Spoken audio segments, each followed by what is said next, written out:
ভিডিওটি শুরু করি আপনার কাছে একটা প্রশ্ন রেখে, যে সিরাজকে আমরা জানি সে কি সত্যিই সেই সিরাজ, নাকি তাকে খলনায়ক বানানো হয়েছিল ইচ্ছা করে? যদি আমি বলি, আমরা হয়তো 270 বছর ধরে একটা ভুল গল্প বিশ্বাস করে আসছি। হ্যাঁ, কারণ ইতিহাস কে লেখে? যারা বিজয়ী। পলাশির পর বাংলার শাসন চলে যায় ব্রিটিশ ইস্ট ইন্ডিয়া কোম্পানির হাতে, আর তারপর থেকেই ইতিহাসের হাতে কলমও তাদের হাতে। তারা ইতিহাসে কি লিখল?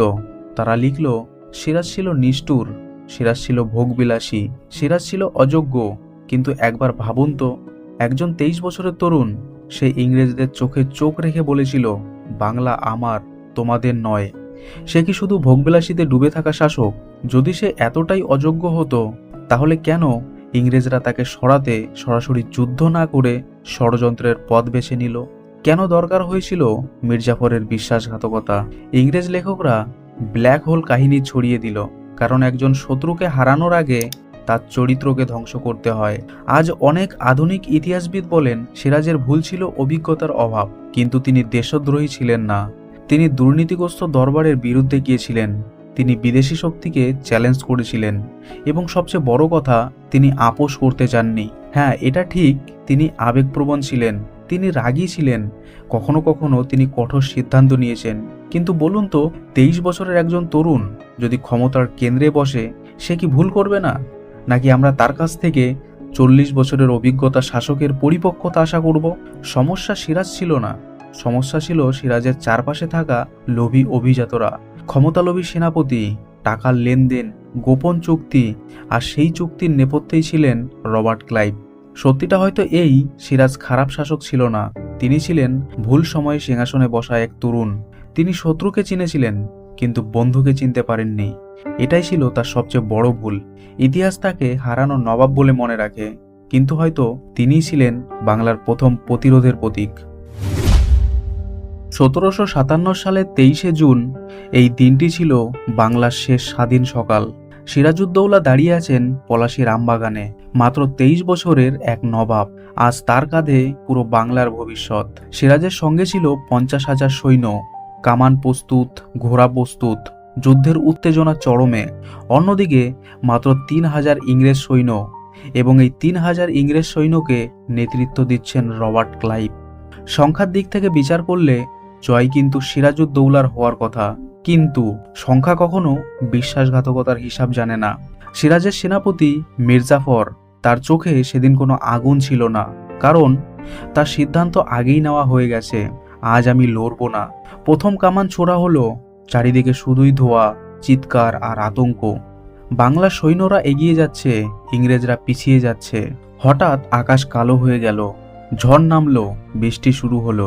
সিরাজের কামানের বারুদ ভিজে গেল, কারণ সেগুলোর ঢাকা ছিল না। কিন্তু ইংরেজদের বারুদ তারা ত্রিপল দিয়ে ঢেকে রেখেছিল, কারণ তারা জানতো আজ কি হতে চলেছে। সবচেয়ে ভয়ঙ্কর মুহূর্ত কি জানেন? সিরাজ বারবার দূত পাঠাচ্ছেন, মির্জাফরকে বলো আক্রমণ করতে। দূত ফিরে আসে, কিন্তু উত্তর একটাই, তিনি অপেক্ষা করছেন। অপেক্ষা কিসের অপেক্ষা? বাংলা ভেঙে পড়ার অপেক্ষা। 50,000 সৈন্যের একটি বড় অংশ দাঁড়িয়ে আছে, তারা লড়ছে না। এটাই ছিল আসল আঘাত। সিরাজের আরও একজন বিশ্বস্ত সেনাপতি ছিলেন মীর মদন। যুদ্ধ করতে করতে যখন মীর মদন নিহত হলেন, সেই মুহূর্তেই সিরাজ বুঝলেন সব শেষ। বিকেলের আগেই যুদ্ধ থেমে গেল, কিন্তু সত্যি কথা বলতে যুদ্ধ শুরুই হয়নি। এটা ছিল সাজানো পরাজয়, একদিনের বিশ্বাসঘাতকতা এবং 200 বছরের ইংরেজদের শাসনের দরজা খুলে দেওয়া। 1757 সালের 23শে জুন পলাশীর আমবাগানে রক্তের চেয়ে বেশি ঝরেছিল বিশ্বাস। যুদ্ধ শেষ, পলাশীর মাটিতে ধোঁয়া উঠছে, কিন্তু যুদ্ধক্ষেত্রের সবচেয়ে বড় শব্দ কি ছিল জানেন? নীরবতা। সিরাজ দাঁড়িয়ে আছেন, তিনি তখনই বুঝেছিলেন যুদ্ধে তিনি হারেননি, তাকে হারানো হয়েছে। সেই রাতেই সিরাজউদ্দৌলা নিজের রাজধানী ছেড়ে পালাতে বাধ্য হলেন। মুর্শিদাবাদ, যে শহর একসময় তার ক্ষমতার প্রতীক ছিল, সেই শহর এখন তার জন্য বিপদের জায়গা। তিনি ছদ্মবেশ নিলেন, রাজকীয় পোশাক খুলে ফেললেন, একজন সাধারণ মানুষের বেশ ধরলেন। ভাবতে পারছেন যে মানুষটি কয়েকদিন আগেও ছিল বাংলার সবচেয়ে শক্তিশালী ব্যক্তি, সে আজ প্রাণ বাঁচাতে পালাচ্ছে। তার সঙ্গে ছিল অল্প কিছু বিশ্বস্ত মানুষ। ভাগীরথীর তীরে নৌকায় চেপে তিনি অন্ধকারে মিলিয়ে গেলেন। কিন্তু বিশ্বাসঘাতকতা এখানেই শেষ হয়নি। মির্জাফর তখন নবাব হওয়ার প্রস্তুতি নিচ্ছে। সিরাজ চেষ্টা করেছিলেন বিহারের পাটনার দিকে পালাতে এবং নতুন করে সেনা জড়ো করতে, কিন্তু তার প্রতিটি পদক্ষেপে নজর রাখা হচ্ছিল। আর এখানেই ঘটে আরও এক রহস্য। তাকে ধরিয়ে দেয় তারই পরিচিত এক ব্যক্তি, ওই টাকার লোভে, ক্ষমতার লোভে। 1757 সালের 2 জুলাই সেই রাতেই সিরাজকে বন্দি করে আনা হয়। তিনি তখন আর নবাব ছিলেন না, ছিলেন একজন পরাজিত তরুণ। কিন্তু ইতিহাস বলে তার চোখে তখনও ভয় ছিল না। এরপরেই মির্জাফরের ছেলে মিরন তার মৃত্যুদণ্ড কার্যকর করার নির্দেশ দেয়। অন্ধকার করে চুপচাপ এক তরুণ নবাবকে হত্যা করা হয়।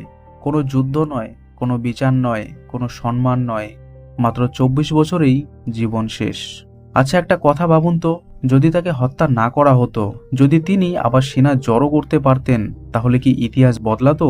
উত্তরটা অবশ্যই কমেন্টে জানাবেন। সিরাজের দেহ গোপনে দাফন করা হয়, কিন্তু তার মৃত্যু শুধু একজন মানুষের মৃত্যু ছিল না। সেদিন মারা গিয়েছিল বাংলার স্বাধীনতার শেষ আশা। পলাশীর যুদ্ধ একদিনেই শেষ হয়েছিল, কিন্তু তার প্রভাব স্থায়ী হয়েছিল 200 বছর। সিরাজ হয়তো রাজনৈতিকভাবে হারলেন, কিন্তু তিনি ইতিহাসে থেকে গেলেন বিশ্বাসঘাতকতার সবচেয়ে বড় শিকার হিসাবে। একটা কথা মাথায় রাখবেন, কখনো কখনো শত্রু বাইরে থাকে না, শত্রু থাকে নিজের ঘরেই। একটা প্রশ্ন করি আপনাকে, যদি 1757 সালের 23শে জুন পলাশীর আমবাগানে বিশ্বাসঘাতকতা না হতো, তাহলে আজ আমরা কোথায় দাঁড়িয়ে থাকতাম? এক মুহূর্তের জন্য চোখ বন্ধ করুন, ভাবুন মির্জাফর যদি শেষ মুহূর্তে সিরাজের পাশে দাঁড়াতো। ভাবুন যদি 50,000 সৈন্য একসাথে আক্রমণ করত 3,000 ব্রিটিশ সৈন্যের উপর, তাহলে কি হতো? রবার্ট ক্লাইভ হয়তো সেদিনই বন্দী হতো, ইস্ট ইন্ডিয়া কোম্পানি হয়তো বাংলা ছাড়া হতো। আর যদি বাংলা তখন শক্ত অবস্থানে থাকতো, তাহলে কি ব্রিটিশরা পুরোপুরি ভারত দখল করতে পারতো? হয়তো না। হয়তো 200 বছরের উপনিবেশ হতো না, হয়তো আমাদের অর্থনীতি লুট হতো না, হয়তো দুর্ভিক্ষে লাখ লাখ মানুষ মরতো না। পলাশী শুধু একটা যুদ্ধ ছিল না, পলাশী ছিল ভারতের ভাগ্য বদলের মুহূর্ত। এটা ছিল সেই দরজা যা খুলে দিয়েছিল ব্রিটিশ শাসনের পথ। একটা যুদ্ধ, একটা সিদ্ধান্ত, একটা বিশ্বাসঘাতকতা, আর তার মূল্য দিয়েছিল পুরো উপমহাদেশ। ইতিহাসে কিছু মুহূর্ত থাকে যেগুলোকে বলা হয় টার্নিং পয়েন্ট। পলাশী ছিল ঠিক তেমনই। যদি সেদিন সিরাজ জিততেন, তাহলে হয়তো আজ আমরা অন্য এক ইতিহাস বই পড়তাম। হয়তো ব্রিটিশ রাজ শব্দটাই থাকতো না, হয়তো ভারতবর্ষ নিজের গতিতে এগোতো। কিন্তু ইতিহাসে যদি বলে কিছু নেই, আছে শুধু শিক্ষা। আর পলাশী আমাদের শিখিয়েছে বাইরের শত্রু যতটা ভয়ঙ্কর নয়, ভেতরের বিশ্বাসঘাতকতা তার চেয়ে অনেক বেশি ভয়ঙ্কর। তাই প্রশ্নটা রয়ে যায়, সিরাজ কি যুদ্ধে হেরেছিলেন, নাকি বাংলা হেরেছিল নিজের মানুষের কারণেই? পলাশীর সেই আমবাগান আজও আছে, কিন্তু প্রশ্নটা এখনো বাতাসে ভাসে, সেদিন হারটা কি সিরাজের ছিল নাকি আমাদের সবার? একজন 23 বছরের তরুণ নবাব শেষ পর্যন্ত লড়েছিলেন, কিন্তু তিনি হারেননি শুধু ইংরেজদের কাছে, তিনি হেরেছিলেন বিশ্বাসঘাতকতার কাছে। যুদ্ধের ময়দানে শত্রু সামনে থাকলে তাকে চেনা যায়, কিন্তু যখন শত্রু নিজের দলেই লুকিয়ে থাকে, তখন ইতিহাস রক্তে লেখা হয়। সিরাজউদ্দৌলা হয়তো নিখুঁত শাসক ছিলেন না, হয়তো তার ভুল ছিল, হয়তো তার আবেগ তাকে দুর্বল করেছিল, কিন্তু একটা প্রশ্ন নিজেকে করুন, যদি মির্জাফর বিশ্বাসঘাতকতা না করত, আজকের ভারতবর্ষ কি অন্যরকম হতো না? পলাশীর যুদ্ধ একটা যুদ্ধ ছিল না, এটা ছিল 200 বছরের দাসত্বের সূচনা। আর তাই আজও সিরাজের গল্প শেষ হয়ে যায় না, কারণ এটা শুধু অতীত নয়, এটা একটা শিক্ষা। ভেতরের বিশ্বাসঘাতকতা যে কোনো সাম্রাজ্যের চেয়ে বেশি ভয়ঙ্কর। আজ আমরা স্বাধীন, কিন্তু আমরা কি ঐক্যবদ্ধ? ইতিহাস পড়ে শুধু পরীক্ষায় পাশ করার জন্য নয়, ইতিহাস পড়তে হয় একটি ভুল আবার না করার জন্য। যদি আপনি মনে করেন সিরাজউদ্দৌলা শুধুই পরাজিত নবাব নন, বরং বাংলার শেষ স্বাধীন প্রতীক, তাহলে এই ভিডিওটি শেয়ার করুন এবং কমেন্ট করুন। ইতিহাস ভুলে গেলে ভবিষ্যৎ হারাতে হয়। আর হ্যাঁ, সাবস্ক্রাইব করতে ভুলবেন না, কারণ সামনে আসছে এমন কিছু ইতিহাসের অধ্যায় যা আপনার চিন্তাধারা বদলে দেবে। ইতিহাস কখনো মরে না যতদিন আমরা তাকে মনে রাখি। ধন্যবাদ।